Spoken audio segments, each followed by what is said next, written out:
Hello, everyone, and welcome to another episode of Autism Stories. I'm your host, Doug Bletcher, the founder of Autism Personal Coach.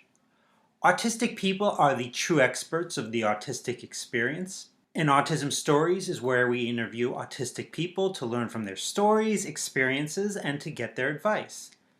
If you would like to be notified about each week's episode of Autism Stories, we suggest you subscribe on your favorite podcast listening platform.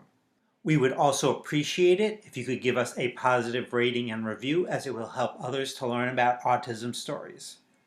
When I was younger in high school and had to read poetry in English class, I really didn't like it. In many cases, just trying to figure out what the words meant were frustrating to me. However, as I've gotten older and beyond college, I started watching a show on HBO called Russell Simmons' Def Comedy Jam. I don't know why I started watching it, but it was a show that exclusively featured poets, and I couldn't stop watching. In recent years, I think I know why poetry has spoken to me as I've gotten older. I like things that are concise. Too much information is overwhelming to me, and poetry is a great way to share ideas and discuss really important things without using as many words as other forms of literature. So I'm excited to talk today with Amanda Harrinauth as she discusses the importance of poetry in her life, and she will also talk about the intersection of being legally blind and being autistic. We hope you enjoy today's conversation. Amanda, thanks so much for joining us today. Thank you so much for having me. I really appreciate it. I wanted to start out and learn, where does your story in the autistic community begin? Yeah, great question. My story in the autistic community begins in 2016, San Francisco Autism Center. My sister, who's actually studying right now to be a therapist, believed that there was something that was a little off. We had gone to college together, and she, noticed a couple of my behaviors. So when I returned home, it was something that just kept coming up for her, and she found one of the diagnostic tests online for those with autism, and she suggested that I take it, and I guess I scored pretty high in the autistic range. So that kind of green-lighted my parents to do a bit of research, and that's how I ended up getting officially tested. It was confirmed that I was on the autism spectrum, which made a lot of sense for me, actually. I was 26 at the time, and, that's really late. That women get diagnosed a little bit later than men, but Right. that was extremely late. When you're thinking about girls, you're thinking about at least like 9, 10, 11, and here I am, 26, had done college and things like that, and I was like, autism? What? So that's really where my story with autism begins, and my love for poetry really coming into that awareness, because I didn't know what to do with the idea of being autistic. There was a period of time where I didn't want to be autistic. I am biracial, so in both of the communities that I belong to, for African Americans, it's, it can be really difficult. And, in East Indian culture, it's another thing that's kind of shoved to the side because they're dealing with perfection. So that's kind of like my dad's side of the family, and trying to like assimilate with perfection and things like that. So I I got really, really lucky to, be able to dance with those two wonderful cultures and also be autistic, because I really feel like there's such beauty and love and joy in being autistic, and also, getting to represent two wonderful cultures. Now, you mentioned your love of poetry. Poetry, or any type of writing, I feel there's a very therapeutic element to it. What's it about poetry that you've connected with as compared to other forms of writing? I think as a student, as I mentioned earlier, I did some time at university, and everything was really structured and regimented. You have to write it this way. You need to have an outline. You need to have your thesis. You need to have your 3 main points, and it all needs to flow together. I'm like, what? And I'm really, really struggling. But I think with poetry, it didn't call for any of those things. It called for me to get out of my own way, my heart to open up, and to let my heart do the talking, and more importantly, the writing, and to be able to go ahead and explore topics that I was comfortable with. I've interviewed other poets previously here on Autism Stories, Right. and one poet in particular comes to mind, Joshua Corwin, who happens to also be in California.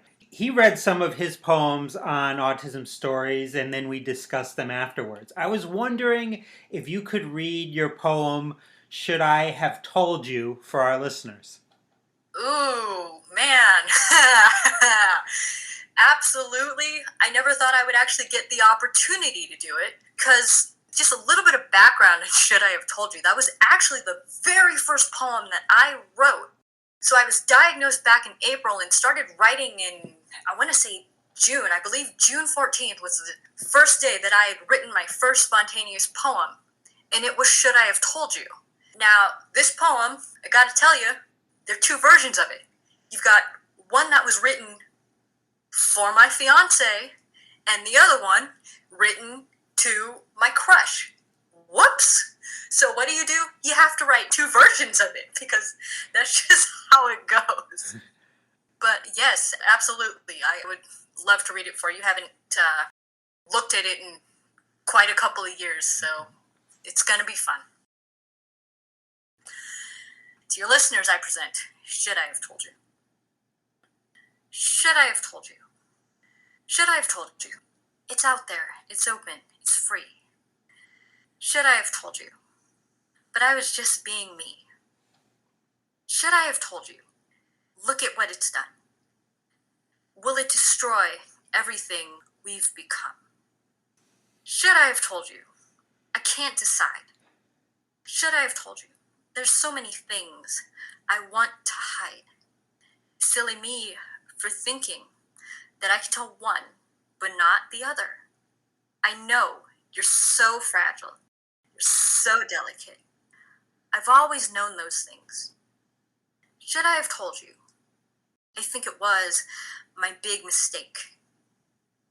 Should I have told you about it at all? I wanted to be honest with you, because you mean the world to me. Should I have told you? And now that I've told you, how do you feel? You keep on a mask, so I can never tell. Should I have told you? I created a mess. I tried my best to keep it at rest. I'm left with one question now. Should I have told you? I like someone else. Yeah.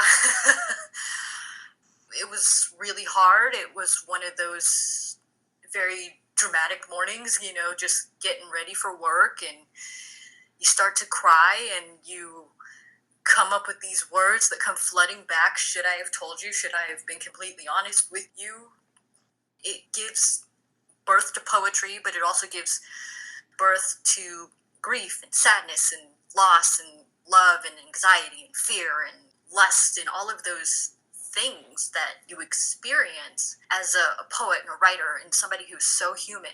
But for somebody who's newly on the autism spectrum, you don't know what you're going to do. I think that poem's a really good example of open and honest communication, and all the questions we might ask ourselves after we've maybe communicated something that might not be so easy to do. How do you think poetry helps you to process your feelings about those types of interactions?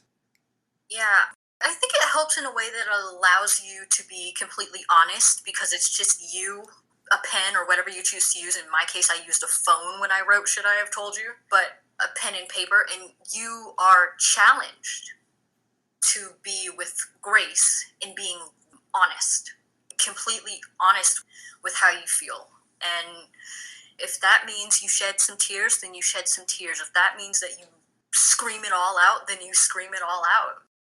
you're called outside of yourself when you write poetry and asked to look at what is in front of you. And that's definitely what I did with Should I Have Told You.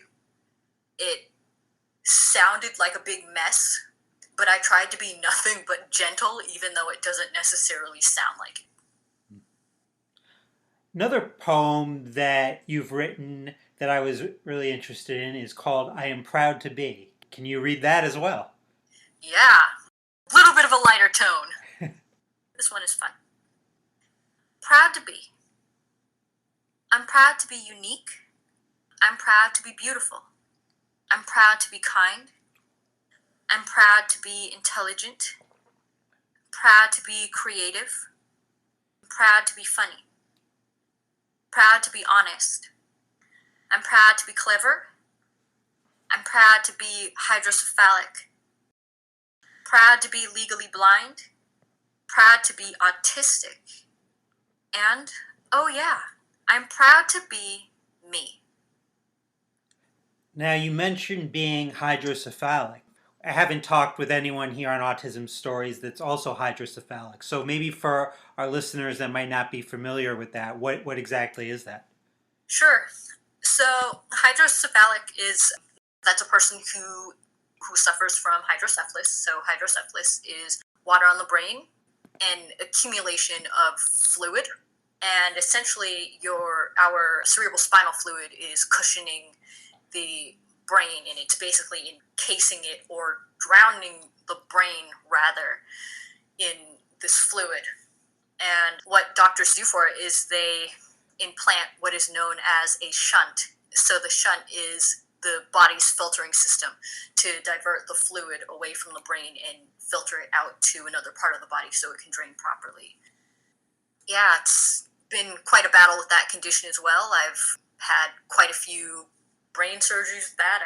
It's like 17 or something like that. So spent most of my childhood in hospitals and things of that nature. And so things such as sports, even when I was feeling better, really weren't an option for me, because if, you get hit in the head, it can disturb the shunt, or, if you accidentally get knocked over, that can disturb it. And I was raised with parents, who took, and an older sister who took, very good care of me to make sure I got the best care possible. However, I got to experience things such as bike riding, which my doctors never thought I would be able to do, or, take, different trips here and there around the world. So you spend time praying that your child is going to be okay, usually when they have this condition. But if you are in good hands, it turns out to be okay, and you end up okay and feeling all right eventually.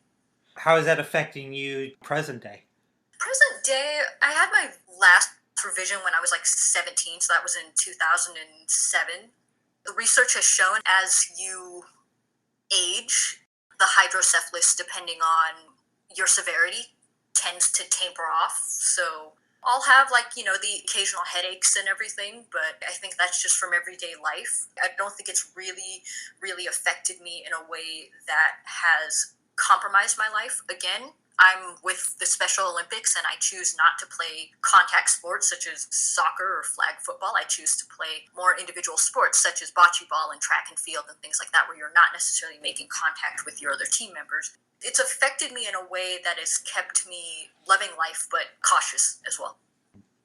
Well, I'm a long distance runner, so I'm curious about the track and field. What events do you participate in? Do you have a favorite track event? Yeah, so I actually just started doing track and field, and I actually ended up doing it this summer. So I ended up doing like a half mile, so that was fun. That made me extremely tired because it was my first time doing it, and my first time that I clocked in at was I think it was like 8 minutes and 40 seconds. And I said, no. I said, I don't like that. They're talking about they're giving away like special medals this time since we're all practicing at home, and I want one of those medals. So I worked at it to get my time down to 5 minutes and 40 seconds. And when I came inside, I was tired. I was sweating. My heart was racing, but I had been training for about 2 months prior to that. I believe we started in May, and I started, a couple months prior to that, just training for it and doing that. I love hearing that. I think running can be a really, really great sport for a lot of autistic folks. As do I. It's so freeing, and the wind in your hair, and just, it feels like you're flying, essentially. It's fun. I hope when we get back into practice here in California that I'm able to actually run in person. We'll see. Now, getting back to your poem, I Am Proud to Be, you mentioned being proud to be autistic. So I'm Yeah. wondering, since learning you were autistic, how has autistic pride impacted your life? Oh my goodness. I have had so much fun, just experiencing what it is to be autistic. And I definitely think that the Special Olympics, they've definitely been another catalyst for me to go ahead and just share my work and go to, various events, even though they've been virtual. So it's been a lot of fun. I was featured earlier this year for Autism Month in April on PBS. That was fun. I didn't think it was going to happen that quickly. I love being autistic. I didn't necessarily love it when I first started writing because it was difficult to come to terms with. But I just said, you know what?